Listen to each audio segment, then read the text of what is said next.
Boa noite, meus irmãos. Jesus nos abençoe. Então, de novo, com muita alegria no coração, com muita vontade de servir ao Senhor Jesus e já pedindo desculpas, porque a tosse hoje, desde cedo, quando eu levantei, ela me pegou feio. É porque começou a fazer muito frio e um vento muito gelado. Pode contar que lá vem a tosse. Aí eu peço desculpa que eu vou ter que interromper e vocês vão ouvir uns barulhos também que saem aqui, tá? Mas isso é a vida inteira. Hoje nós vamos para o Evangelho de João, lá no capítulo 4, do versículo 43 até o versículo 54. É uma passagem. O título é Cura do Filho de um Régulo. O que é um régulo?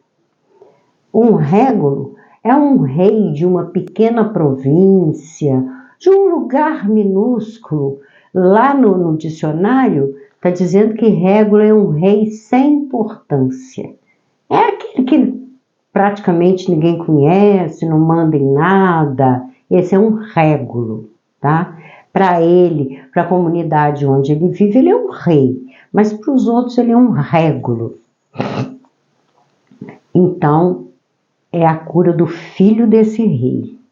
E 2 dias depois, partiu dali e foi para Galiléia. Ou seja, Jesus estava num lugar, como sempre a gente fala, e ele parte para outro lugar. Ele faz uma cura aqui, vai curar outro lá, ele ensina aqui, vai ensinar lá. Ele está sempre andando para lá e para cá, né?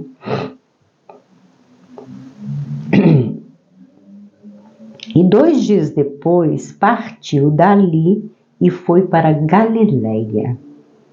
Porque Jesus mesmo testificou que um profeta não tem honra na sua própria pátria. Eu escrevi aqui de lado, verdade, não tem mesmo não, tá?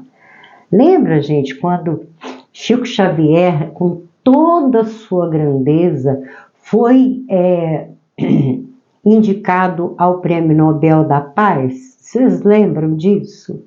Que a maioria dos brasileiros meteu a língua. Gente, inclusive nessa época foi perguntado lá ao Bambambam, ao dirigente lá da escolha para esse Prêmio da Paz, foi perguntado para ele por que o Brasil nunca aprovou alguém para ser o vencedor do Prêmio Nobel da Paz. E o representante aqui do nosso país disse para ele, é porque em todos os países, quando um cidadão daquele país é indicado, toda a comunidade entra para torcer, elogiar, para que ele consiga o prêmio. Valoriza o indivíduo. O Brasil, olha só que resposta, o Brasil é o único país que critica, condena os indicados ao Prêmio Nobel. É só o caso do Chico, não. Já teve vários casos indicados de brasileiros que recebeu uma chuva de críticas e não conseguiu atingir a quantidade de pessoas para poder aprovar que ele fosse merecedor do Prêmio Nobel. Então, Jesus sai da sua pátria, vai para outro lugar e ele diz, nenhum profeta tem honra na sua própria pátria. Não tem mesmo não. E aqui nós poderíamos dizer, nenhum profeta tem honra dentro da sua casa, dentro da sua família. Profeta é médium, tá, gente? É a mesma coisa. Só que naquela época não se usava esse nome. Quem criou esse nome foi Allan Kardec, com a chegada do Espiritismo. Chegando, pois, a Galiléia, os galileus o receberam vistas todas as coisas que fizeram em Jerusalém no dia da festa. Que festa? É que todo ano se comemorava a Páscoa e tinha lá uma festa muito grande e todos visitavam Jerusalém, todos não, né? Quase todos visitavam Jerusalém para poder comemorar essa festa. E Jesus, então, tinha feito muitos prodígios, tinha curado, tinha aliviado e tinha consolado muita gente, porque eles também tinham ido à festa. Então, esses que tinham recebido Jesus com muita honra, com muita pompa, é porque tinham visto os prodígios de Jesus. Segunda vez, foi Jesus a Caná da Galileia, onde da água fizera vinho. Lembra daquela passagem que ele transforma a água em vinho, lá em Caná, que também pode ser dito Canaã, tá? Da Galileia. E havia ali um régulo, cujo filho estava enfermo em Cafarnaum. Ou seja, era em outro lugar. Esse régulo, então, estava lá em Caná, porque é lógico, ele sabia que Jesus ia chegar ali naquele lugar. Então ele foi lá procurar a cura do filho dele. Ouvindo este que Jesus vinha da Judéia para a Galileia, foi ter com ele e rogou-lhe que descesse e curasse o seu filho, porque já estava à morte. Olha só. Descer, com certeza, lá no mapa, eu ainda vou voltar a ter esse mapa, porque eu tive, mas a gente, quando empresta essas coisas para os outros, nunca volta para nossa mão, né, gente? Eu quero mostrar o mapa, quando comentar essas regiões, e dizer como que Jesus andava de um lugar para o outro, que é muito interessante isso, e por que esse régulo pede para ele descer. Com certeza, ele estava na Galileia e ele teria que descer para algum outro lugar mais baixo, que é o local onde ele estava. Esse filho desse régulo estava à morte, ou seja, muito mal, muito doente. Ele então fica sabendo que Jesus ia passar por ali e vai pedir ele para curar o filho. Se ele foi pedir, é porque ele já sabia dos prodígios de Jesus. Ele já sabia o que Jesus andou fazendo naqueles tempos em que ele ficava andando pelas localidades. Então Jesus lhe disse: se não virdes sinais e milagres, não crereis. Se você está aqui me pedindo para curar seu filho, é porque você já viu antes eu curar alguém, aliviar alguém, né? Curar um cego, paralítico, surdo, um mudo. Se você não tivesse visto os sinais, você não estaria aqui me chamando para curar o seu filho, certo? Ele não está fazendo uma pergunta, não. Quem está fazendo a pergunta sou eu. Disse-lhe o régulo: Senhor, desce antes que meu filho morra. Eu achei esse versículo aqui, inclusive, meio atrevido, né? A forma que ele fala com Jesus. Para de lorota, fica compridando assunto, não. Entendeu? Desce logo, porque meu filho está morrendo. O senhor chega lá antes dele morrer, senão nem adianta o senhor ir, tá? Disse-lhe Jesus: vai, o teu filho vive. Foi só ele falar: Senhor, desce antes que meu filho morra. Ele falou: vai, o teu filho vive. É assim, ó. E o homem creu na palavra que Jesus lhe disse e foi-se. Ele tinha tanta certeza que ele não quis conversa. O senhor não precisa ficar me testando se eu acredito, se eu não acredito. Jesus fazia essas coisas para dar um ensinamento para a multidão, porque tinha sempre uma multidão em volta. E não só para a multidão, mas para os seus apóstolos, para os seus discípulos. Então, se você não vê um milagre, um prodígio, você não acredita? Você tem que ver para crer. E aqui eu estou me lembrando de Kardec, né? Tem uma frase muito interessante que ele diz: não basta ver, tem que compreender. É necessário compreender.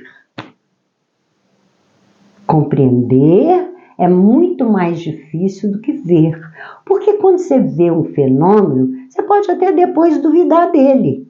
Mas quando você compreende o fenômeno, é diferente. Você tem um aprendizado ali através daquele fenômeno, que você sabe o que está acontecendo. Não basta ver, não basta crer. É preciso compreender o fenômeno. Vai, o teu filho vive. E o homem creu na palavra que Jesus lhe disse e foi-se. Todos eles, né, gente? Jesus falava assim: vai que teu criado está curado, vai que a tua filha está curada. A pessoa sai louca para ver o resultado. Por quê? É a felicidade dentro dela, afinal de contas, é o mestre Jesus que está falando, já está curado. Não tem mais nada a fazer. E a pessoa fica doida para ir lá, para abraçar seu parente, para aconchegar, para chorar, para rir junto, né? E descendo ele logo, saíram-lhe ao encontro os seus servos. Vamos esquecer que ele era um rei, tá, gente? Apesar de uma cidadezinha pequenininha, de uma província bem, né, rasteirinha, ele era um rei e ele tinha servos. E os servos vieram ao encontro dele e lhe anunciaram dizendo: o teu filho vive. Vocês já pensaram? Vocês já pararam para pensar que alegria, que felicidade desse homem? Na hora que ele está indo, né? Querendo ver o resultado do que Jesus tinha falado, os que vêm ao encontro dele, seu filho está curado. Olha, ele deve ter dado pulos de alegria e deve ter até saído correndo, né? Perguntou-lhes, pois, a que hora se achara melhor. Ele ainda foi testar para ver a hora que o filho ficou curado. Que hora que foi isso? E disseram-lhe: ontem, às 7 horas, a febre o deixou. Gente, ontem, vocês vão pensar assim: poxa, mas tanto tempo assim? É porque tudo era feito a pé, né, gente? Ou então naquelas carruagens, que não é igual hoje, que você pega um avião, num instante você tá lá do outro lado, né? Você pega um ônibus, sei lá, né? Um aplicativo. Não, era tudo muito difícil. Ele tinha que atravessar desertos, ele tinha que atravessar montanhas. Porque, veja bem, se ele fala: Senhor, desce, é porque tinha uma montanha, né? Tinha um morro para ele descer. Ele levou horas. Então, ele chega lá e o filho tinha sido curado na noite anterior, às 7 horas. E entendeu, pois, o pai que era aquela hora a mesma em que Jesus lhe disse: o teu filho vive. E creu nele e toda a sua casa. Ou seja, tanto aquele régulo quanto todos que estavam em volta ali na sua casa, que devia ser um palácio de um rei, com muita gente morando ali, muitos servos. Então, toda a casa acreditou em Jesus junto com o régulo. Então Jesus estava sempre arrebanhando mais pessoas para segui-lo, para, né, dar uma atenção àquilo que ele fazia, que Jesus, na verdade, encontrou muita dificuldade, né, gente? Muita dificuldade. Porque os doutores da lei e os romanos, né, não deixavam os méritos dele aparecer, estavam sempre criticando, estavam sempre duvidando dele. Isso acontece com todo missionário. E com Jesus não foi diferente. Aliás, ele passou o messianato dele todo, esses 3 ou 5 anos, ele passou ele todo tentando provar que ele era o Messias. Inclusive para a própria família dele, que falava que ele era doido, sempre falando que ele estava fora de si. Então, quando umas coisas dessa acontecia, era um mérito para Jesus, porque aquele Régulo, apesar de ser, né, um rei sem importância, ele tinha uma comunidade debaixo das ordens dele. E toda a sua casa aqui também pode representar todo aquele seu reino, né? Então, todo mundo acreditou nele. E no último versículo, Jesus fez esse segundo milagre quando ia da Judéia para Galiléia. Por que segundo? Porque o primeiro foi as bodas de Caná, tá? O primeiro, esse aqui foi o segundo, é muito pertinho, aqui está no versículo 4 ainda. Tá? Então, é o segundo milagre que ele faz. Ele estava indo da Judéia para a Galiléia. Foi quando ele iniciou a sua andança fazendo esses prodígios. Fica aí, então, essa bela história da cura do filho de um régulo, que era aquele moço que não fala que é a idade, aquele moço que estava, o menino, né? Estava muito doente, pelo jeito aqui, com muita febre. E naquela época a gente sabe que não tinha, né? A medicina que fosse lá fazer os exames e saber por que aquela febre. Então a gente vê aqui que o servo diz para ele, desde as 7 horas que a febre cedeu. Fica aí então esse ensinamento de que Jesus cura à distância. Muita gente diz, Jesus não está aqui, Jesus não vem aqui. Jesus nunca saiu daqui. Não. Jesus, ele pode estar lá na 20ª, na 30ª dimensão, a gente aqui fala tanto em 5ª dimensão, ele pode estar na 20ª, na 30ª, mas Jesus é como um sol. Então, ele irradia para todos os lados, ele está presente, sim.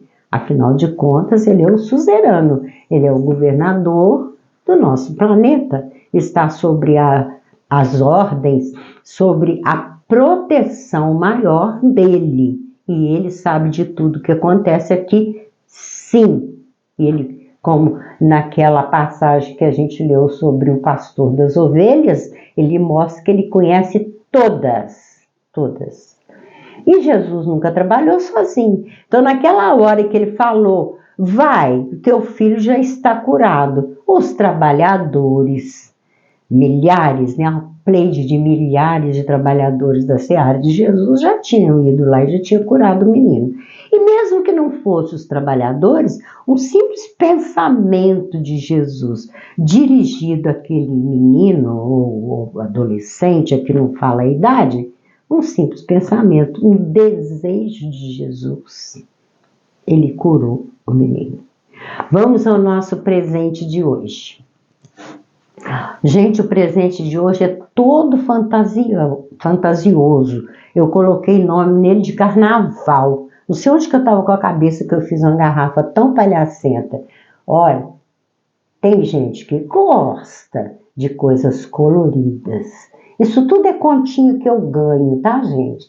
Então, é aquela garrafa de uísque que é quadrada. Eu fico torcendo para ganhar esse tipo de garrafa, porque ela é fácil de colar. A redonda, eu já tenho poucas opções de colar contas, né? Fiz aqui um coraçãozinho, tá vendo? Preenchi de coraçãozinho branquinho. E tá aí, dividi ela em quadradinhos e fui colando as peças. Aqui é um fio dourado muito bonito, onde eu fiz uma trancinha aqui e aqui. E a tampa, gente, olha como que ficou bonitinho. Tá aí então à disposição para quem quiser, para quem gostar de alguma coisa colorida desse jeito, enfeitar a sua casa. Tá à disposição. É só me ligar e vir buscar. Eu só não posso entregar, tá bom? Meu celular 99837-0388, tá bom? Fica aí então a nossa oferta no dia de hoje. Vamos à nossa frase. Mas, se vós soubesses o que significa, : misericórdia quero e não sacrifício, não condenareis os inocentes. Então Jesus está nos convidando a investigar o que quer dizer a palavra misericórdia. E é uma palavra tão pouco usada, né? Tão pouco usada. A gente tem na nossa cidade um enorme de um hospital de mais de 15 andares, chamado Santa Casa de Misericórdia. Então, o comentário geral aqui na cidade é que o nome era escrito lá na entrada, na parede, e Santa Casa era em letras pequenininhas, e Misericórdia era grandão. Aí, depois que fizeram uma reforma lá, alguns 4, 5 anos, passou a ser Santa Casa de grandão, e Misericórdia é tão pequenininho, mas é tão pequenininho que quase que não dá para ler. Dá uma olhada, quem morar em Juiz de Fora ou quem passar aqui para nossa cidade. Aliás, não tem misericórdia nenhuma, né? Porque não tem atendimento de emergência, manda o paciente voltar, tem aquela burocracia toda, se não for particular. Se for particular é na hora. Então não tem misericórdia nenhuma, não. Jesus está nos convidando a saber o que é misericórdia. Mas, se vós soubesse o que significa misericórdia, dá uma olhada, o que é misericórdia? O que Jesus fala tantas vezes em misericórdia? Não condenarias os inocentes. Aliás, nossos políticos estão precisando saber o que quer dizer misericórdia, né? Para ver se acaba de uma vez com essa miséria, com essa fome e com essa diferença de classes que machuca muito, que adoece muito a população. Gente, que Jesus nos abençoe. Eu desejo que Jesus abençoe o seu lar, a sua família, mas assim, grandemente a sua vida. Um beijo no seu coração.